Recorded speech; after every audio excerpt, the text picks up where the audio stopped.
Halo,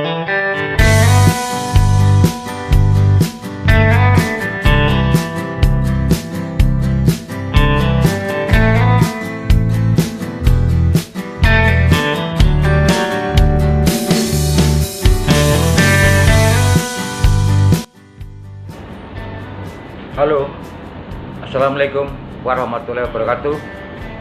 Jumpa lagi dengan saya Agus Wito Channel, yang merupakan kanal YouTube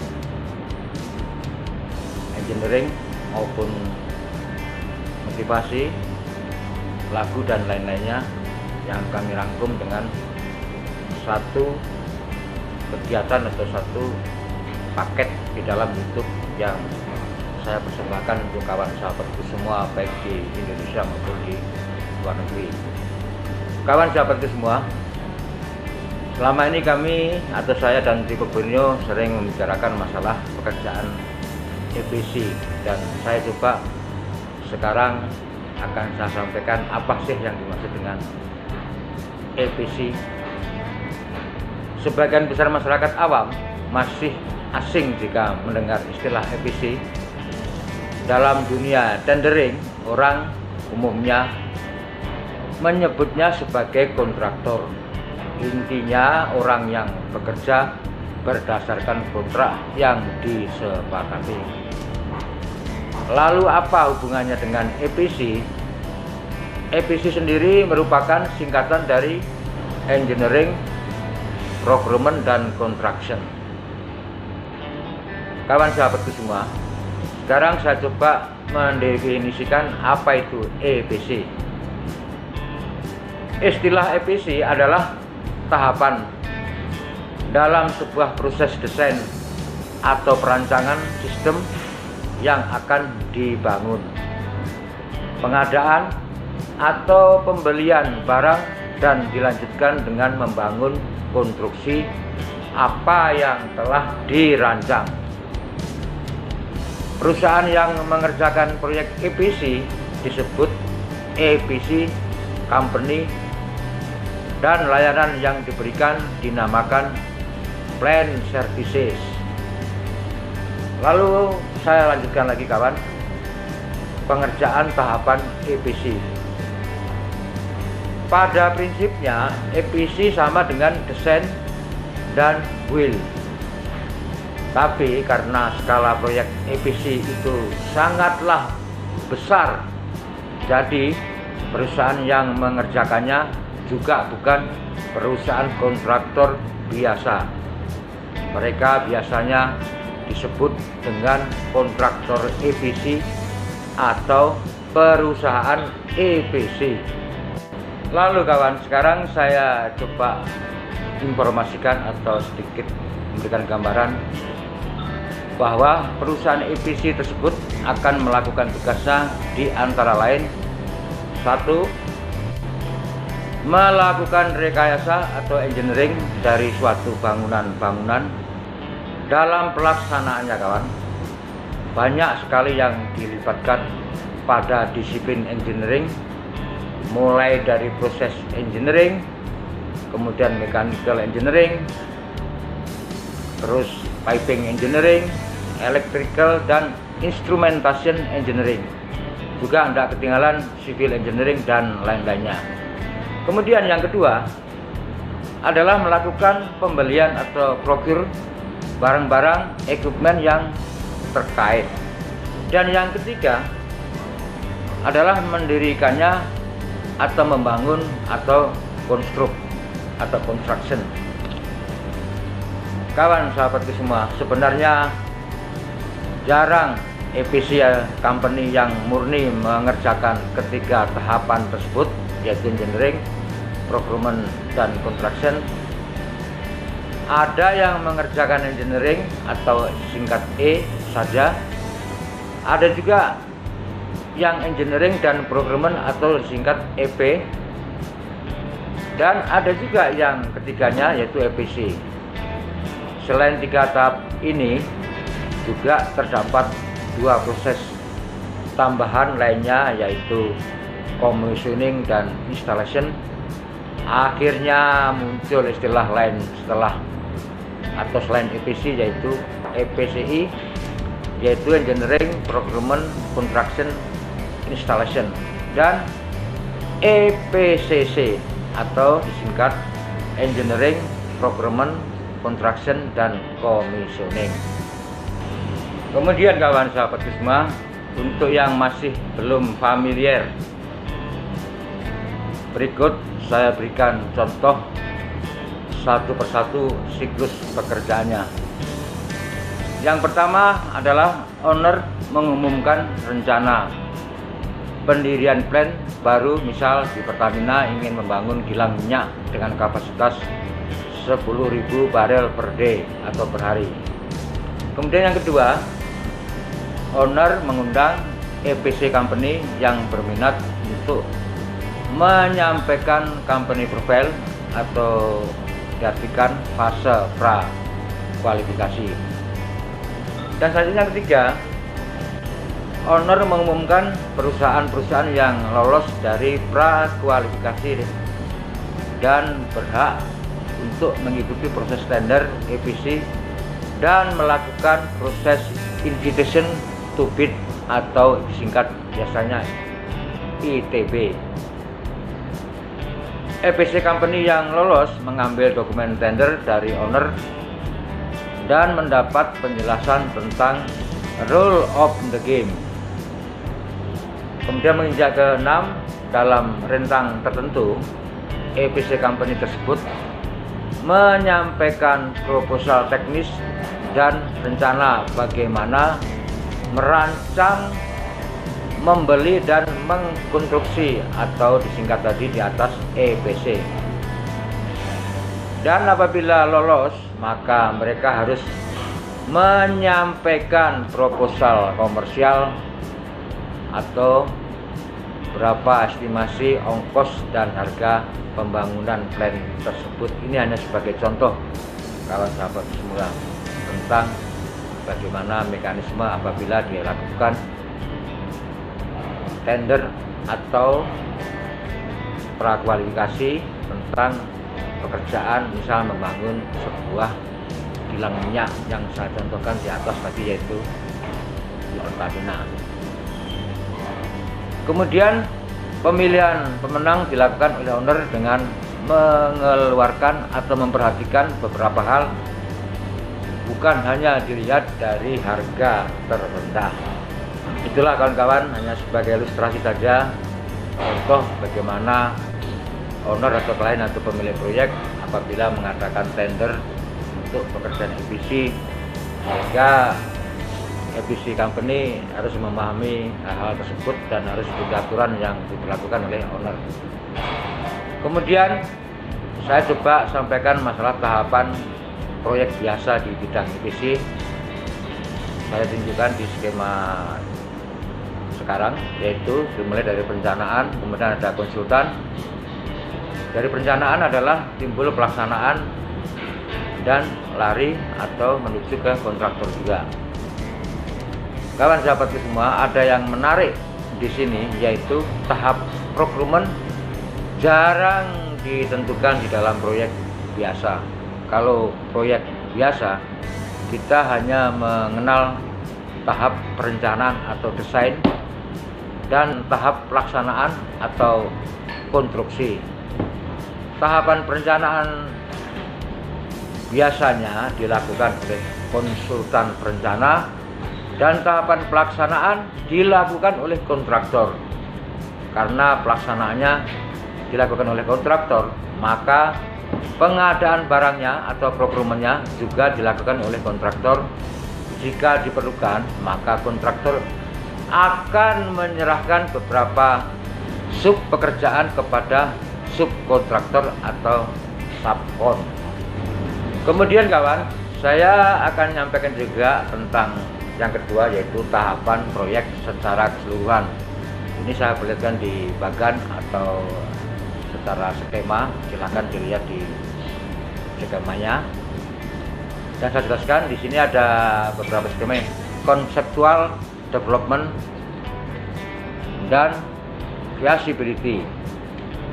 Kemudian ada front end engineering design atau FEED, dan engineering detail, engineering design atau disingkat DED. Kemudian saya lanjut ke programan. Setelah programan selesai, maka tahap berikutnya adalah construction, kemudian commissioning dan operation.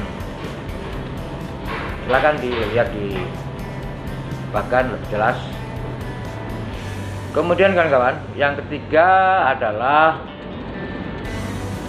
saya terangkan masalah sebentar ya, untuk penjelasan mengenai tahapan proyek EPC.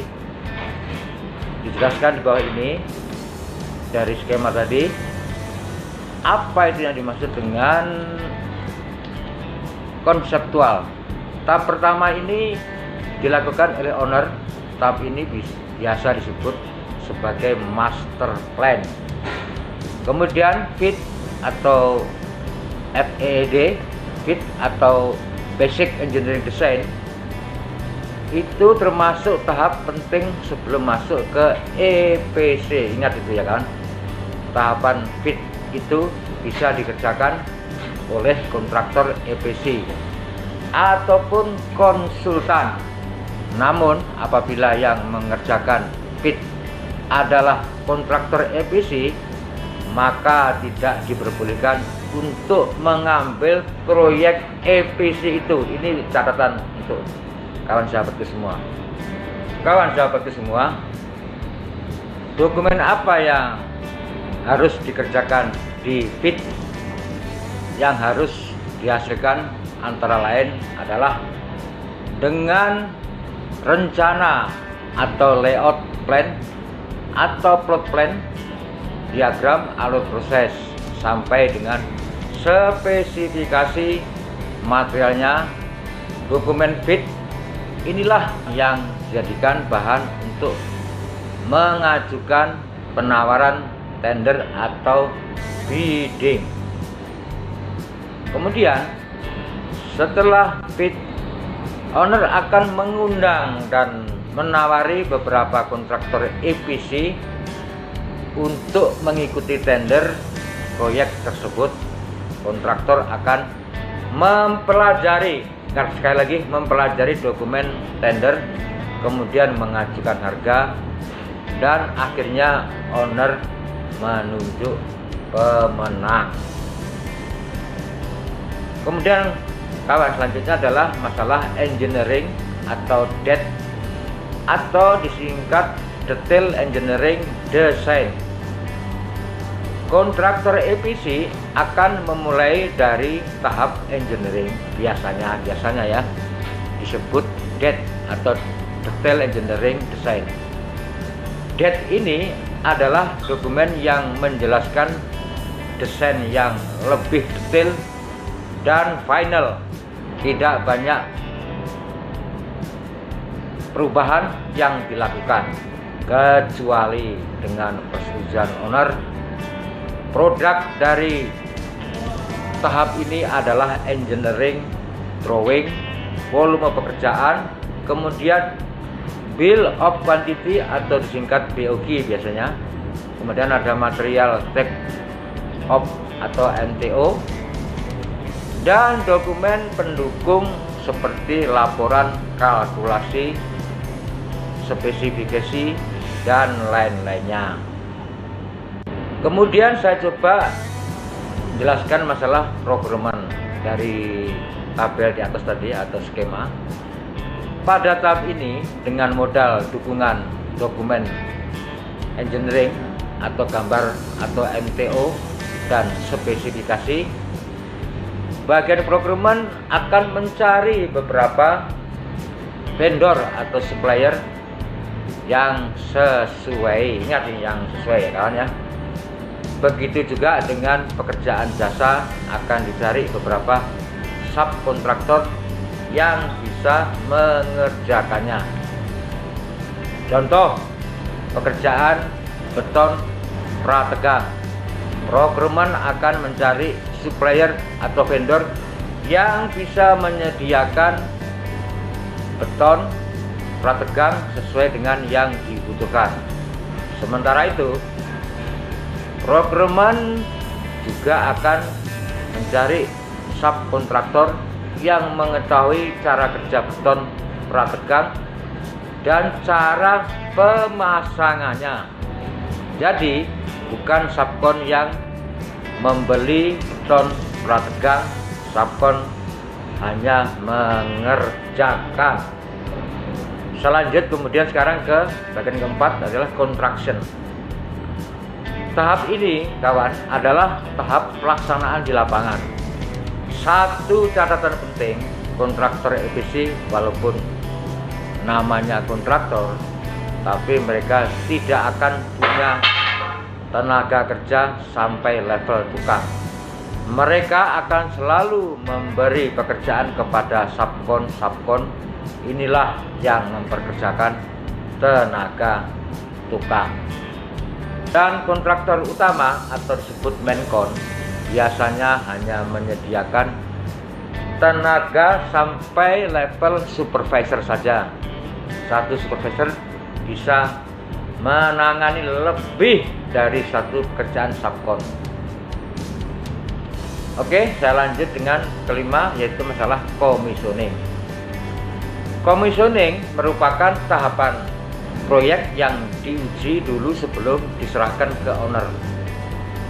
Tes ujinya bisa berbulan-bulan dikarenakan proyek skala besar, jadi setiap aspek harus diamati secara detail.